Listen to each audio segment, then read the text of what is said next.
महाराष्ट्र इमारत आणि इतर बांधकाम कामगार कल्याण मंडळ मुंबई या योजनेमार्फत राबवण्यात येत असलेल्या योजनेकरिता ग्रामीण भागात ग्रामस्थांना ग्रामसेवक साहेबांचे प्रमाणपत्रावर सही व शिक्का मिळण्याची आवश्यकता असते। गेल्या काही महिन्यांपासून ग्रामसेवक युनियन यांनी प्रमाणपत्र निर्गमित करण्यास नकार देत असल्याने छत्रपती शिवाजी मैत्री संस्था मूळ पाळा गावची असल्याने आणि ग्रामसेवक युनियन मोर्शीचे पाळा गावाला लाभलेले ग्रामसेवक साहेब हे युनियनचे सचिव असल्याने संस्थेने दिनांक 16 ऑगस्ट 2024 ला काही प्रश्नांची उत्तरे मिळवण्यासाठी आणि काही प्रश्नांचा जाब विचारण्यासाठी विद्यार्थ्यांचे नुकसान होऊ नये, विद्यार्थ्यांची शिष्यवृत्ती, विवाहाकरिता मिळणारी आर्थिक मदत म्हणून अशा अनेक लाभार्थी हिताचे होणारे नुकसान लक्षात घेता दिनांक 23 ऑगस्ट 2024 ला पाळा ग्रामपंचायत येथे आंदोलनाचा पवित्रा घेऊन आंदोलन सुरू केले।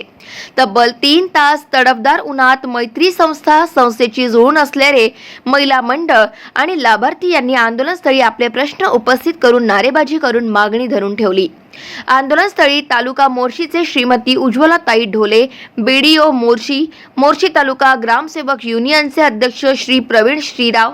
उपाध्यक्ष श्री बाळासाहेब गावंडे, सचिव श्री भातुलकर साहेब यांनी तात्काळ बांधकाम कामगार आयुक्त आणि ग्रामसेवक यांची बैठक घेऊन योजनेसंबंधी लाभार्थी हिताचा निर्णय घेण्याचे आश्वासन छत्रपती शिवाजी मैत्री संस्था पाळा यांना लेखी स्वरूपात दिले आणि आंदोलनाची सांगता केली। तसेच लेखी पत्र स्वीकारून पदाधिकारी आणि ग्रामस्थांनी लवकरच निर्णय न आल्यास आक्रमक स्वरूपात आंदोलन करू असे मत व्यक्त करण्यात आले। गाव माझा न्यूज करिता महादेव नवघरे, अमरावती।